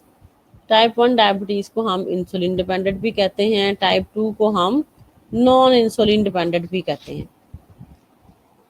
अच्छा जी, जो टाइप 1 डायबिटीज है, which is called as insulin dependent diabetes, is an autoimmune disorder in which the immune system destroys the beta cells of the pancreas। अगर हमारे पेनक्रियाज के बीटा सेल्स ही खत्म हो जाएंगे तो मुझे बताओ इंसुलिन कैसे बनेगी। Insulin is secreted from the beta cells of the pancreas, and if the beta cells are destroyed by any disease, किसी भी डिजीज और स्पेशली जो ऑटो इम्यून सिस्टम की डिजीजेज हैं, अगर उनसे, जो ऑटो इम्यून सिस्टम की डिजीज है, अगर उनसे बीटा सेल्स रप्चर हो जाए, डिस्ट्रॉय हो जाए, तो इसका मतलब ये है कि हमारी बॉडी में इंसुलिन जो है वो नहीं सिक्रीट होगी, ठीक है। जब इंसुलिन नहीं बनेगी तो इसका मतलब है कि आपका ब्लड ग्लूकोज लेवल मेंटेन नहीं होगा। टाइप 2 डायबिटीज मेलाइटस, जिसको हम नॉन इंसुलिन डिपेंडेंट भी कहते हैं, it is characterized by the deficiency of insulin or by the reduced responsiveness of the target cells due to some change in the insulin receptors। अब तो type 2 diabetes है ना, ये या तो इंसुलिन की डेफिशिएंसी है, या फिर मैंने तुम लोगों को बताया है कि इंसुलिन के जो रिसेप्टर्स हैं ना वो ही नहीं है। अगर इंसुलिन के रिसेप्टर्स नहीं है, इंसुलिन वहाँ पे है, तो उसका फायदा नहीं है, ठीक है। रिसेप्टर्स जब तक नहीं होंगे तो सिग्नल एक नहीं होगा, सेल्स उसे रिकॉग्नाइज नहीं करेंगे, तो सेल्स कैसे एक्सेप्ट करेंगे इंसुलिन को, ठीक है। अगर सेल्स इंसुलिन को एक्सेप्ट नहीं कर सकेंगे तो ग्लूकोज की जो अपटेक है बाय सेल्स, जो इंसुलिन ने करवानी है, वो फिर नहीं होगी। तो ये दो तरह की बेसिकली डिजीजेस हैं, विच हैव बेसिकली दो तरह के रीजंस हैं basically which are related to the diabetes mellitus, ठीक है। एक टाइप 1 और एक टाइप 2 डायबिटीज मेलाइटस, एक इंसुलिन डिपेंडेंट और एक नॉन इंसुलिन। तो दोनों बेसिकली हो रही हैं, रिलेट कर रही हैं इंसुलिन की डेफिशिएंसी से। या तो बीटा सेल्स डिस्ट्रॉय हो गए हैं जिसकी वजह से इंसुलिन नहीं बन रहा, या फिर क्या है कि जी इंसुलिन के रिसेप्टर्स नहीं प्रेजेंट, ठीक है, या वैसे ही बाय बर्थ या जेनेटिकली जो है ना, क्योंकि ये तुम लोगों को पता है कि जेनेटिक डिसऑर्डर भी है इंसुलिन, पेरेंट्स टू ऑफस्प्रिंग्स में ये शिफ्ट हो रहा है। अच्छा, लुबना बतूल क्या कह रही है, शुगर, लुबना बतूल शुगर लो हो जब हो तो फिर वो खाने में जो है ना मीठी चीज़ें लेंगे, जूस पियेंगे, ग्लूकोज लेंगे, खजूरें खाएंगे, ठीक है, चीनी वाली चीज़ें पियेंगे, शक्कर लेंगे। जब इंसुलिन हाई हो, देखो जब शुगर हाई होगी तब तो दवाई लेनी है ना इंसुलिन, जब लो हो रही है तो फिर आपने सबसे पहले जो है ना, इसीलिए कहा जाता है कि जो शुगर के पेशेंट्स हैं वो हर वक्त अपने पास कोई मीठी चीज़ रखें, क्योंकि इनकी शुगर किसी भी टाइम लो हो सकती है। और जो हाइपोग्लाइसीमिया है, शुगर का लो होना, that is much much much dangerous than the hyperglycaemia. जो शुगर का लो होना है वो शुगर के ज्यादा होने से कहीं ज्यादा डेंजरस है, ठीक है। जब शुगर लो हो जाती है तो बंदा फेंट हो जाता है, ठीक है, और आपके ब्रेन को भी एनर्जी नहीं मिल रही होती तो आपका ब्रेन भी सुन्न हो जाता है। अगर ब्रेन भी बिल्कुल कोमा की सिचुएशन में चले जाएगा तो बड़ी डेंजरस ये कंडीशन होती है। हाँ, जब हाई होती है वो भी डेंजरस है, लेकिन उसमें क्या है, किसी ना किसी ऑर्गन पे एक्ट कर जाती है। लो होने से तो दिमाग पे एक्ट कर जाती है ना, बिल्कुल ही बंदा मर भी सकता है अगर आपकी शुगर जो है 50 से बड़ी कम हो जाए, ठीक है। तो उसमें ये है कि हाई होने पे किसी ऑर्गन पे एक्ट कर रही है, ज़्यादातर किडनीज पे एक्ट कर जाती है, ठीक है, किडनी को डिस्ट्रॉय कर देगी, डैमेज कर देगी। उसके अलावा आइज को कर सकती है, लिवर, मतलब दोनों डेंजरस है, बट हाइपोग्लाइसीमिया मैं कहूँगी ज़्यादा डेंजरस है, ठीक है, क्योंकि वो जल्दी क्विक एक्ट करता है। जो हाई होना है ना वो शायद थोड़ा स्लो एक्ट करे। तो ये हैं जी बेसिकली पेनक्रियास के हार्मोन्स। अब मेरे ख्याल में इन स्लाइड्स में जो हार्मोन्स नहीं है ना, वो हैं आपके जो सेक्स स्टेरॉइड्स हैं, जो आपके सेक्स हार्मोन्स हैं, दे आर मिसिंग। तो मेरे हम टाइम है, मैं जल्दी से वो तुम लोग को करवा दूँ, बहुत ईजी है। देखो कि हमारे जो सेक्स स्टेरॉइड्स हैं, सेक्स हार्मोन्स, जैसे कि फीमेल्स में एस्ट्रोजिन और मेल्स में जो है टेस्टोस्टेरोन, ठीक है, ये दो हार्मोन्स हैं जो कि हम, जिनको हम सेक्स स्टेरॉइड्स भी कहते हैं। और ये जो हार्मोन्स हैं वो कोलेस्ट्रॉल से मिलके बने हैं, ठीक है, इनका पेरेंट मॉलिक्यूल है कोलेस्ट्रॉल, तो इस वजह से दोनों हार्मोन स्टेरॉइड हैं। तो फीमेल्स में जो ओवरीज हैं वो दो हार्मोन सिक्रीट करती हैं, एक एस्ट्रोजन और एक प्रोजेस्टेरॉन, ठीक है। फीमेल्स का हार्मोन है वो है एस्ट्रोजन, ठीक है। पोटेंट जो स्ट्रॉन्ग हमारा रिप्रोडक्टिव सिस्टम का हार्मोन है दैट इज एस्ट्रोजन। और मेल्स का जो बेसिकली मेजर हार्मोन है वो है टेस्टोस्टेरोन, ठीक है। एस्ट्रोजन और टेस्टोस्टेरोन्स हमने बेसिकली करने हैं जो कि इन स्लाइड्स में नहीं है। एस्ट्रोजन एंड टेस्टोस्टेरोन, ठीक है। स्टीराइड जो हमारे हार्मोन्स हैं, ठीक है, दोनों हमारे जो हैं ये स्टीराइड हार्मोन्स हैं। Estrogen and testosterone both are the steroid hormones. जी दोनों हार्मोन स्टेरॉइड हैं, एस्ट्रोजन और टेस्टोस्टेरोन। मैंने बताया है कि इन स्लाइड्स में मिसिंग हैं। हमारे सेक्स स्टेरॉइड्स हैं, ठीक है, रिप्रोडक्टिव सिस्टम के हार्मोन्स हैं।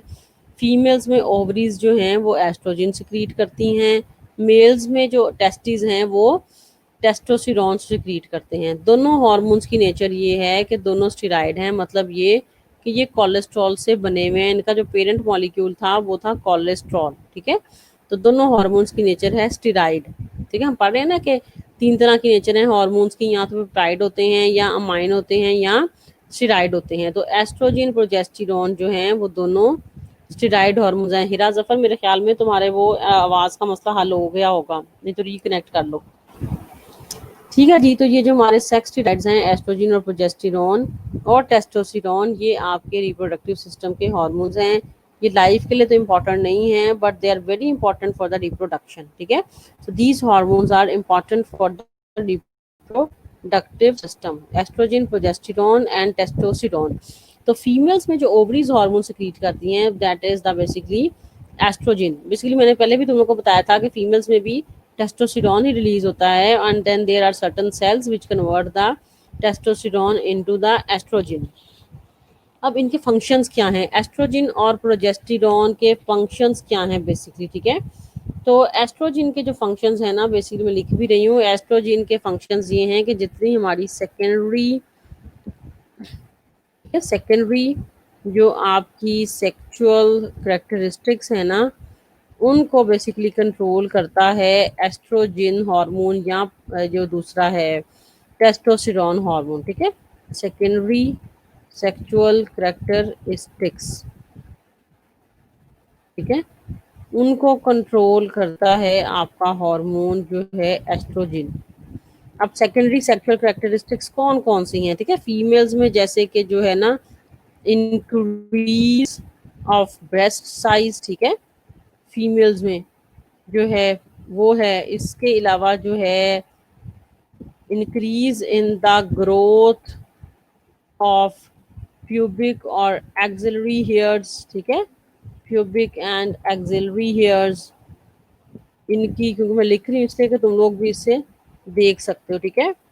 इसके अलावा जो है जी फीमेल्स में जो है the control of the menstrual cycle, the start of the menstrual cycle, puberty का जो बेसिकली पीरियड है, ठीक है, प्यूबर्टी को दोनों हार्मोन्स जो है ना वो बेसिकली कंट्रोल कर रहे हैं, ठीक है, एस्ट्रोजन और टेस्टोस्टेरोन, ठीक है। तो जी आपके जो ये सेकेंडरी सेक्सुअल स्टिक्स को कंट्रोल कर रहा है, increase of the breast size, growth of the pubic and axillary hairs, ठीक है।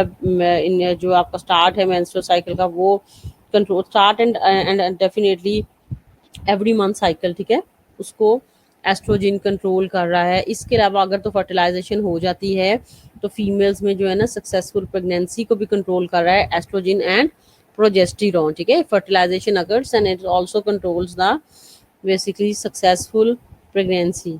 तो जो एस्ट्रोजन और प्रोजेस्टेरोन हैं दोनों हार्मोन्स जो हैं वो फीमेल्स के हैं और ये जो है वो रिप्रोडक्टिव सिस्टम के हार्मोन्स है। मैंने बताया सबसे पहले तो सेकेंडरी सेक्सुअल करेक्टरिस्टिक्स यानी कि increase of breast size, growth of the hairs, इसके अलावा the control of the menstrual cycle and if the fertilization अगर देन द कंट्रोल और द सक्सेसफुल प्रेगनेंसी के लिए दोनों हार्मोन्स जो हैं बड़े इंपॉर्टेंट हैं।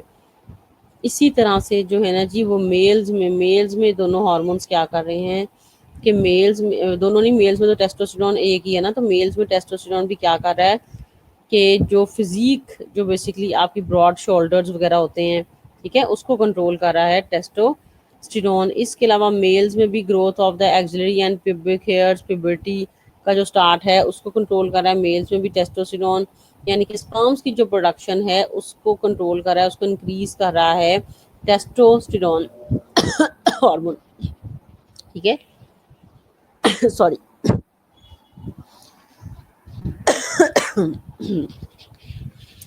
रोज़ों में तुम लोगों को पता है गला जो है ना वो जल्दी से ही खुश्क हो जाता है। And we have the lecture at very early morning, तो सुबह सुबह ही जो है ना वो एनर्जी लेवल जो है ना वो डाउन होना स्टार्ट हो जाता है। तो I think going to a bit slow. ठीक है, आज काफ़ी मुझे लगता है मैंने तेज़ बोला है, तो इस वजह से थ्रोट जो है ना वो बिल्कुल ड्राई हो गया मेरा। बस जल्दी से जो है ना हम ये हार्मोन्स करेंगे बिकॉज यही रह गए थे। ठीक है, और इसके बाद तुम लोगों के हार्मोन्स का चैप्टर जो है ना दैट इज़ फिनिश्ड। तो मेल्स में टेस्टोस्टेरोन क्या कर रहा है, बेसिकली मेल्स में भी जो है appearance of the secondary sexual characteristics. तो मेल्स में कौन सी है सेकेंडरी सेक्सुअल कैरेक्टरिस्टिक्स? मेल्स में सबसे पहले तो मैंने तुम लोगों को बता दिया है कि स्पर्म प्रोडक्शन को इंक्रीज करेगा। ठीक है, appearance of the moustache and beard यानी कि जो मूंछें और दाढ़ी का आना वो कंट्रोल होगा। ठीक है, इसके अलावा जो है जी माउस्टेक और बेड को कंट्रोल कर रहा है, growth of the axillary and pubic hair को कंट्रोल कर रहा है, ब्रॉडनिंग ऑफ द शोल्डर्स जो एक मेल्स की बॉडी वगैरह जो है जाहिर है फिजिक जो है वो फीमेल की निस्बत ज़्यादा चौड़ी होती है, वो कंट्रोल करता है। टेस्टोस्टेरोन का भी उसमें कई हद तक रोल है। ठीक है, जिम का तो रोल है ही तुम लोगों के, लेकिन टेस्टोस्टेरोन का भी रोल है। ठीक है, इसके अलावा जो है ना मेल्स की जो आवाज़ भारी हो जाती है, hardening of the voice of the mails. ठीक है, मेल्स में जो आवाज़ का भारीपन है वो भी कंट्रोल कर रहा है टेस्टोस्टेरोन। ठीक है, तो ये हमारी सारी सेकेंडरी सेक्सुअल कैरेक्टरिस्टिक्स हैं, यानी कि मेल्स में appearance of the moustache, appearance of the beard, physique जो broadening of the shoulders, hardening of the voice. ठीक है, और increase in the sperm production, ये फंक्शन है बेसिकली टेस्टोस्टेरोन हार्मोन के, जो हमारी बॉडी में जो है वो बॉडी का सेक्स स्टेरॉइड है। ठीक है, दोनों की नेचर ये है कि दोनों स्टेरॉइड हार्मोन हैं और कोलेस्ट्रॉल से मिलके बने हैं। अब देखो अगर इन हार्मोन्स की डेफिशिएंसी हो जाए, इन हार्मोन्स की अगर डेफिशिएंसी हो जाए तो फिर होगा हाइपोगोनाडिज्म। ठीक है, हाइपोगोनाडिज्म मतलब ये है कि आपके हाइपोगोनाडिज्म के अलावा जो है ना ये जाहिर है ये जो डिक्रीज सेक्स ड्राइव को कॉज करेगा। ठीक है, डिक्रीज सेक्स ड्राइव और प्लस इसके अलावा ये रिप्रोडक्शन के लिए बड़े इंपॉर्टेंट है। तो रिप्रोडक्शन जाहिर है नहीं होगी। ठीक है, अगर एस्ट्रोजन और टेस्टोस्टेरोन की कमी है बॉडी में तो रिप्रोडक्टिव सिस्टम हमारा बहुत हद तक इफेक्ट होगा और there will be definitely low chances of the reproduction. अगर हार्मोन्स की डेफिशिएंसी होगी तो फिर रिप्रोडक्शन के जो चांसेस है ना वो बहुत ज़्यादा कम हो जाएंगे, ये इनका नुकसान है। और अगर ये ज़्यादा हो जाते हैं ये हार्मोन्स तो फिर ऐसा कोई मसला नहीं है, कोई ऐसा नहीं कि कोई डिजीज़ इनकी वजह से कॉज हो रही है। ठीक है, if they are present in the high amounts तो ऐसा नहीं है कि they are leading towards any disease. ठीक है जी, तो ये हमारे बेसिकली हार्मोन्स हैं। तुम लोग एस्ट्रोजन, प्रोजेस्टेरोन और टेस्टोस्टेरोन को ना एक दफ़ा ज़रा गूगल पे भी देख लेना या फिजियोलॉजी की किताब में भी देख लेना, क्योंकि वो इन स्लाइड्स में नहीं है। तो इंशाल्लाह जैसे ही, क्योंकि अब डेट शीट वगैरह आ गई है, यूएचएस ने नर्सिंग की दे दी है, तो मेरा ख्याल है कि soon the classes will resume. ठीक है, तो उसमें भी मैं तुम लोगों को इसके नोट्स भी दे दूँगी जिसमें कुछ डिजीज़ वगैरह भी लिखी हुई है, या अगर हो सके तो पिक्चर खींच के भी मैं शेयर कर दूँगी व्हाट्सएप पे। तो हमारा जो आज का बेसिकली लेक्चर था that was about the hormones. Basically हमने आज थर्सडे वाला लेक्चर कर दिया है, तो कल इंशाल्लाह जो है ना हम कर लेंगे फिर वेडनेसडे वाला लेक्चर। ठीक है, कल हम कर लेंगे इंटेरल और पेरेंटेरल सपोर्ट, उसके भी प्रिंट आउट्स ले लो और हार्मोन्स के भी दिल मानता है तो इसके भी ले लो। नहीं तो मैंने कहा था फिजियोलॉजी की किताब में एक दफ़ा देखो तो सही कि कैसे लिखे हुए हैं हार्मोन्स। अगर ठीक है ऐसे ही हैं जैसे हम कर रहे हैं तो फिर आप चाहे तुम लोग वहां से कर लो। ठीक है, लुबना बतूल कौन से हार्मोन ज्यादा तेजी से रिलीज है? Hormones are release when they are needed, जब जरूरत होती है तब भी रिलीज होते हैं। सारे हार्मोन्स तेजी से रिलीज होंगे लेकिन जब उनकी जरूरत होगी, अगर जब जरूरत के बगैर रिलीज होंगे तो फिर जाहिर है डेफिशिएंट, फिर ये प्रॉब्लम्स भी कॉज करेंगे। ठीक है ना। इंसुलिन की जरूरत नहीं है, रिलीज हो गया तो क्या हो जाएगा, ये तो शुगर लो करवा देगा आपकी बैठे बैठे। जरूरत नहीं है, रिलीज हो गया तो शुगर लो करवा देगा। ठीक है, एक तो इंसुलिन लो करवा रहा है देखो, दूसरा ये कि तुम लोग खुद अगर कुछ नहीं खा पी रहे, जैसे आजकल फास्टिंग है, ठीक है ना, रोजे चल रहे हैं, इस सिचुएशन में नेचुरली अगर हमारे ग्लाइकोजन के स्टोर्स नहीं है या कम है या सैरी सही नहीं खा रहे, तो शुगर लो होने के चांसेस हो सकते हैं। ठीक है, तो ये है कि हार्मोन्स ने तो काम करना है, लेकिन साथ साथ हमारी डाइट में भी कुछ ऐसी चीजें हैं विच आर वेरी इंपॉर्टेंट, तो हमने उनका भी ख्याल करना है। नेचर, मैंने तुम लोगों को रोशना कंवल ने सवाल पूछा है हार्मोन्स की नेचर, तो मैंने पहले भी बताई है कि 3 तरह के हार्मोन्स हैं। एक तो पेप्टाइड हार्मोन्स हैं जो प्रोटीन इन नेचर हैं, ठीक है। दूसरे माइन हार्मोन्स हैं जो कि माइनो एसिड से बने हैं, ठीक है। एपिनेफ्रीन और नॉर एपिनेफ्रीन दोनों हार्मोन्स टायरोसिन से बने हैं। थायरॉक्सिन भी टायरोसिन से बना है, ठीक है। थायरॉक्सिन भी टायरोसिन से बना है, एपिनेफ्रीन नॉर एपिनेफ्रीन भी टायरोसिन से बने हैं। ये हैं अमाइन हार्मोन्स, ऐसे हार्मोन्स जो कि अमाइनो एसिड से मिलके बने, ठीक है। तो जो हार्मोन्स अमाइनो एसिड से मिलके बनते हैं उनको हम कहते हैं अमाइन हार्मोन्स, ठीक है। और जो हार्मोन्स आपके प्रोटीन्स इन नेचर होते हैं, प्रोटीन से मिलके अमाइनो एसिड्स प्रोटीन्स हार्मोन होते हैं, ठीक है, पेप्टाइड हार्मोन्स होते हैं, उनको हम कहते हैं पेप्टाइड हार्मोन्स। और जो आपके हार्मोन्स कोलेस्ट्रॉल से बनते हैं उनको हम कहते हैं स्टेरॉइड हार्मोन्स। देखो प्रोटीन तब तक नहीं बनेगी जबकि 50 से 100 अमाइनो एसिड अटैच नहीं हो सकते, ठीक है।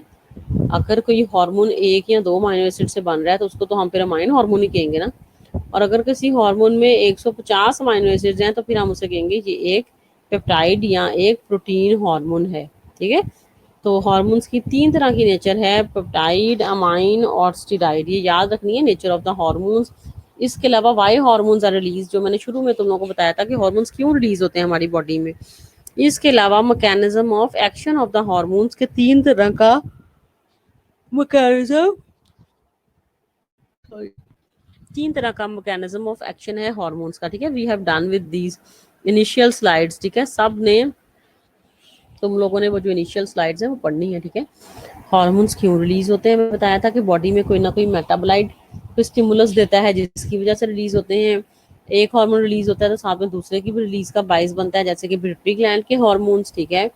और इसके अलावा सिंपैथेटिक नर्वस सिस्टम भी कुछ हार्मोन्स की रिलीज का बाइस बनता है, जैसे कि एपिनेफ्रीन और नॉर एपिनेफ्रीन वाले हार्मोन्स, ठीक है। तो मैकेनिज्म ऑफ एक्शन इसका दिया हुआ है, वो भी तुम लोग करो साथ साथ, अभी टाइम है। इसके अलावा सारे फंक्शंस हार्मोन्स के, ठीक है। Deficiency diseases I will give you, जो उसमें चीज़ें कुछ रह गई हैं, ठीक है, वो मैं तुम लोगों को इंशाल्लाह प्रोवाइड कर दूंगी आज। कोशिश तो यही है, असल में रोज़े में सारा दिन ऐसे ही गुजर जाता है, काम काफ़ी होते हैं, but at the end of the day they are still pending. And जैसे कि अभी भी एनर्जी लेवल सुबह सुबह ही it has been drop down, ठीक है। तो इसके बाद जो है ना फिर टाइम स्पेंड करना बहुत डिफिकल्ट हो रहा है।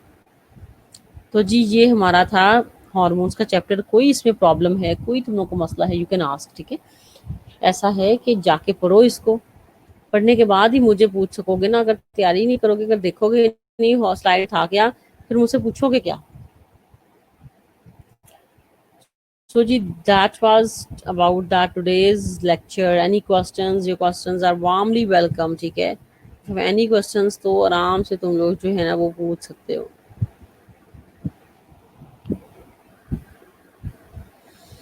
नेक्स्ट हमने जो टॉपिक करना है बायोकेमिस्ट्री का, हम इंशाल्लाह मेटाबॉलिज्म करेंगे, ठीक है।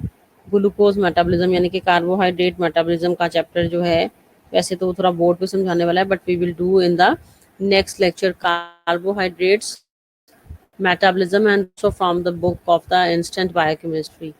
So I will make the pdf of the book basically, ठीक है। अच्छा जी, there is also one more question by the Roshna Kawal, that what is the nature of the pancreas hormone. So I told you already कि जो pancreas के hormones हैं इनकी nature भी peptide है, ठीक है।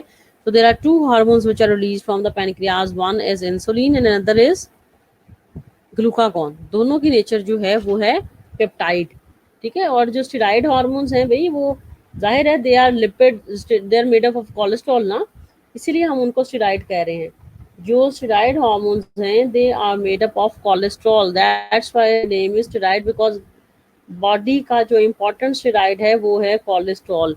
The important steroid of the body is cholesterol. And we have the steroid hormones like cortisol, like aldosterone, like estrogen, progesterone, and testosterone. All these hormones are steroid in nature. Steroid means they are made from the cholesterol. ठीक है, तो हमने hormones की जो nature है ना, we must remember कि insulin की नेचर क्या है, ग्रोथ हार्मोन की नेचर क्या है, ठीक है, एंटी डाययूरेटिक हार्मोन की नेचर क्या है। तो मैंने इजी तुम लोगों को बता दिया है कि जितने पिट्यूटरी ग्लैंड के हार्मोन्स हैं उनकी जो नेचर है that is peptide. Thyroid gland का जो हार्मोन है थायरॉक्सिन, उसकी जो नेचर है दैट इज अमाइन, ठीक है। एंड इसके अलावा जो आपके स्टेरॉइड्स हैं जो which are the reproductive system के जो हार्मोन्स हैं, सेक्स जो स्टेरॉइड्स हैं उनकी जो नेचर है that is steroid and that is made up from cholesterol, ठीक है। टाइप 2 डायबिटीज का मतलब ये है कि इंसुलिन की यहाँ तो डेफिशिएंसी है, यहाँ पर ये है कि इंसुलिन तो है लेकिन उसके रिसेप्टर्स नहीं है, ठीक है। हर सेल के ऊपर देखो इंसुलिन के रिसेप्टर्स होंगे तब भी वो सेल अलाउ करेगा इंसुलिन को कि सेल के अंदर जा सके, ठीक है, या जो भी अपना फंक्शन है वो पूरा कर सके। So if there are no receptors of insulin on the cells then how can insulin perform its function. Insulin अपना फंक्शन परफॉर्म नहीं कर सकती अगर इंसुलिन के रिसेप्टर्स जो हैं वो सेल्स के ऊपर प्रेजेंट नहीं है। सेल्स उसको एज अ एक्सेप्ट ही नहीं करेंगे या उसके फंक्शंस जो भी हैं वो बॉडी उसको एक्सेप्ट नहीं करेगी, ठीक है। तो इंसुलिन के रिसेप्टर की डेफिशिएंसी है, this is called as type 2 insulin. Diabetic जो प्रेग्नेंट वुमेन है उसमें तो ये है कि ड्यूरिंग द प्रेगनेंसी जो बच्चे का साइज है ना दैट इज इंक्रीज्ड, वो इतना ज़्यादा इंक्रीज हो जाता है कि डिलीवरी में बहुत प्रॉब्लम होती है, नॉर्मल डिलीवरी में स्पेशली, और सी सेक्शन की तरफ जाना पड़ता है, ठीक है। That is the case with the diabetic pregnant female के जो डायबिटिक है और प्रेग्नेंट है तो उनमें माओ का वजन तो ज़्यादा नहीं होता लेकिन बच्चे का वजन बहुत ज़्यादा हो जाता है। तो अगर बच्चे का वजन बहुत ज़्यादा हो रहा है तो डिलीवरी में बहुत ज़्यादा प्रॉब्लम होती है, ठीक है। So normal delivery quite quite quite जो है ना वो इम्पॉसिबल वाली कहानी होती है।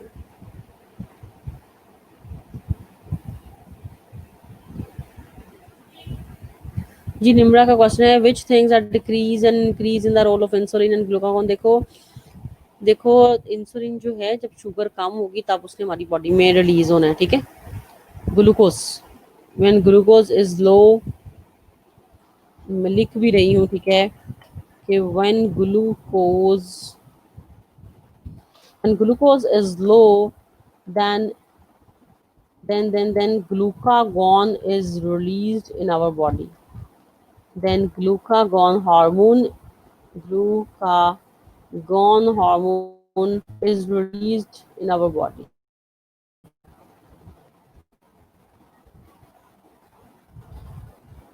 so as to increase the blood glucose level, ठीक है। and when glucose is high का मतलब ये है कि जितनी नॉर्मल होनी चाहिए उससे अगर लिमिट बढ़ गई है then insulin is released in our body। देखो डेली हम जो कार्बोहाइड्रेट्स फूड खाते हैं, डेली हम जो खाना खाते हैं बेसिकली, वो फिर आपका जो कार्बोहाइड्रेट है वो कहाँ जाता है, वो जाहिर है कि इंसुलिन, जब आप खाना खा रहे हो तो आपका जो ब्लड ग्लूकोज लेवल तो आपका बढ़ रहा है ना, लेकिन इसको नॉर्मल जगह पे कौन सी चीज़ रख रही है, वो रख रही है इंसुलिन, ठीक है।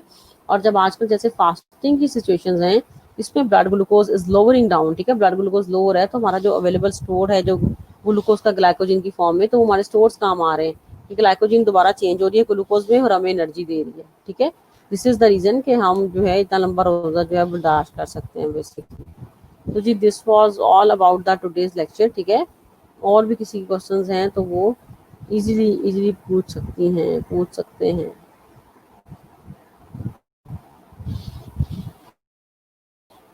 तो कल इंशाल्लाह मिलते हैं, ठीक है। कल हम टुमारो जो है इंशाल्लाह हम लोग जो है वो,